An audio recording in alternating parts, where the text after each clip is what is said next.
Istrinya kabur. Dia berutang pada bank lebih dari 2 miliar. Dia ingin bunuh diri, tapi dia malah tersapu ombak. Dia terdampar sejauh 2000 km dari kota. Ketika dia bersiap berenang kembali, namun di tengah laut dia baru sadar. Dia sama sekali tidak bisa berenang, hampir mati tenggelam. Dia akhirnya berhasil kembali ke daratan. Pria ini mengikat dasi di atas pohon. Dia bersiap mengakhiri hidupnya, tapi tiba-tiba dia merasa sakit perut. Jadi dia bergegas masuk ke hutan untuk buang air besar. Ketika selesai, pikirannya mulai terbuka. Lagi pula tidak ada yang bisa menemukannya. Dia pun memilih tinggal dan hidup di tempat ini.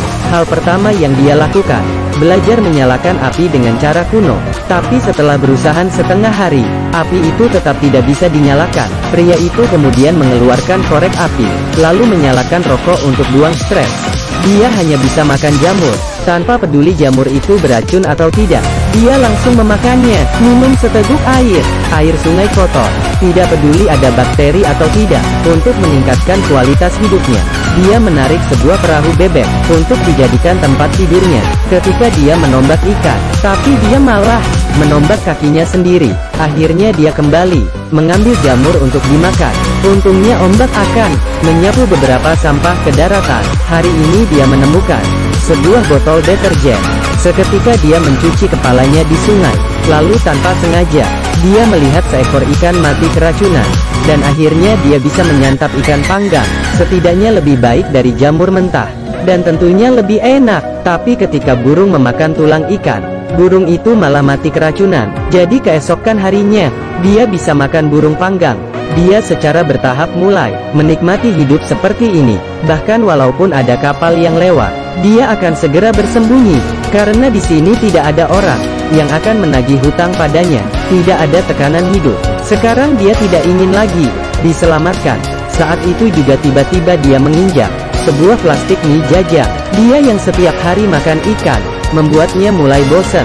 Saat ini dia sangat ingin memakan semangkuk mie jajang, karena ada aroma ibunya di mie ini. Ketika dia masih kecil, ibunya sering memberikan mie ini padanya. Mungkin karena rindu pada rumahnya, pria ini bertekad untuk membuat mie goreng yang super enak. Dia yang hidup sendirian di sini, sangat ingin makan mie jajang. Jadi dia mengumpulkan rumput liar, dihancurkan menjadi bubuk, lalu menuang air ke dalam, diaduk rata. Akhirnya dia melihat, bubuk ini tidak bisa hancur. Dia terpaksa harus memakan ikan lagi. Saat ini di atas perahu bebek, ada taik burung yang menginspirasinya. Burung memakan biji-bijian, maka artinya tinja burung bisa dijadikan pupuk. Memikirkan ini, pria itu mulai mengosok kotoran burung. Dengan cepat dia mendapatkan sekelompok biji. Lalu dia menemukan sebuah lahan kosong untuk mencegah burung memakannya. Dia membuat sebuah manusia sawah, menunggu tanaman itu tumbuh. Dia menjalani kehidupan yang indah setiap hari, bangun di pagi hari dan berolahraga, lalu pergi ke sungai menangkap ikan, dan naik ke pohon, mencuri telur burung, membuat telur omelet, membuat teh dari kaleng aluminium bekas. Dia menyimpan keringatnya sendiri, dijadikan garam makanannya. Dia telah menjadi seorang ahli alam liar. Tidak disangka ternyata ada seseorang yang setiap hari selalu memperhatikannya. Dia menemukan botol yang berisi sebuah kertas yang bertuliskan, "Halo." Dia tiba-tiba ingat kalau dirinya di atas pasir pernah menulis kata halo. Dia segera mengubah halo menjadi, "How are you?" Akhirnya dia segera mendapatkan balasan dari orang itu. Dengan begitu, setiap hari mereka belajar bahasa Inggris bersama. Ini membuat pria itu memiliki penglihatan terbatas. Sampai dia menemukan ada tumbuhan keluar dari tanah, sebuah jagung kecil. Dia memeluk orang sawah buatannya, merayakan ini. Tapi seorang kurir makanan tiba-tiba muncul, membawakan satu mangkuk mie jajang di hadapannya, dan berkata ada seorang gadis yang memesan ini untuknya. Pria ini langsung ingat, dia pasti orang yang mengirim surat untuknya. Dia memanggil kurir itu, mengembalikan mie itu padanya. Dia juga meminta kurir itu menyampaikan pada gadis itu, mie jajang adalah harapannya. Jika dia mendapatkan dengan mudah, maka usahanya akan sia-sia. Hari ini dia menemukan jagung yang pernah ditanam dengan cabai itu telah matang. Dia menghancurkan jagung itu, lalu ditambah dengan air, menggiling dengan botol, lalu memotongnya dengan tutup kaleng. Setelah mie itu matang, Dia memasukkan bumbu sisa itu. Bahkan mie itu dibuat sama persis dengan bungkusannya. Setelah diaduk, dia langsung mencicipinya. Seketika dia meneteskan air mata. Dia tidak mengira semangkuk mie ini ternyata sangat enak. Gadis itu juga membantunya mengambil momen ini.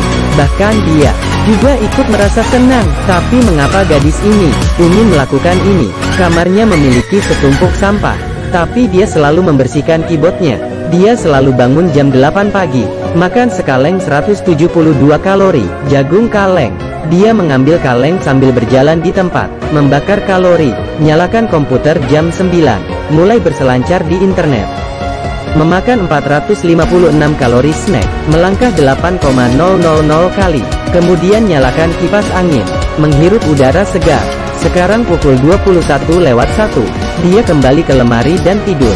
Dia sangat disiplin.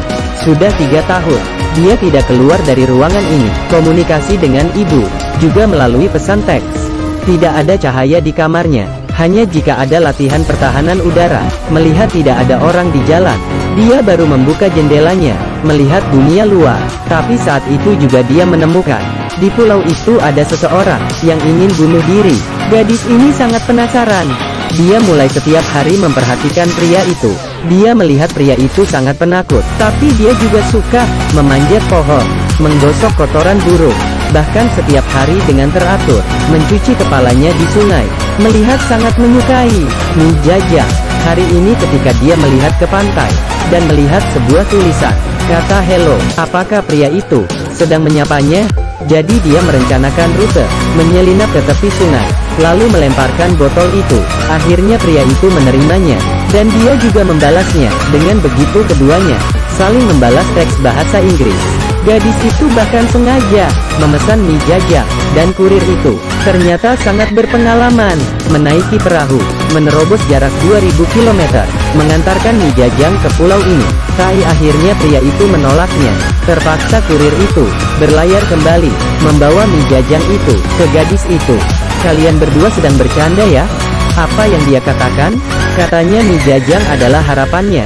Jika dia dengan mudah mendapatkannya, maka usahanya hanya sia-sia. Gadis itu mendapatkan pencerahan. Untuk pertama kalinya dalam 3 tahun, dia berbicara pada ibunya. Dia berkata dia ingin menanam jagung. Beberapa bulan kemudian, akhirnya jagung pria itu panen. Dia memakan mie jajang, membuat gadis itu merasa bahagia. Mungkin pria yang memiliki sikap positif juga memberinya sebuah harapan. Tapi tiba-tiba hujan lebat, dan angin badai menghancurkan perahu pria itu. Saat itu juga petugas keamanan datang. Mereka membawanya kembali ke kota, membuat gadis itu terkejut. Dia ingin pergi menyelamatkannya, tapi karena bekas luka di wajahnya, dia tidak berani bertemu dengan orang. Tapi melihat pria itu duduk sendirian di taman, dia tidak peduli lagi. Dia berlari keluar di jalan. Namun ketika tiba di sana, pria itu hanya meninggalkan sepatu botol bututnya. Ternyata pria itu sudah naik ke bus. Dia mengira pria itu telah meninggalkannya. Tapi sirene pertahanan udara tiba-tiba berbunyi, sehingga semua bus dan mobil juga berhenti. Gadis itu berlari ke arah bus, berkenalan dengan pria itu, berkata dia adalah gadis itu. Keduanya pun tersenyum. Mereka pernah masuk dalam kegelapan, tapi mereka saling memberi harapan, saling menyelamatkan. Hidup selalu tidak bahagia, tapi ingatlah, asalkan Anda hidup dengan baik.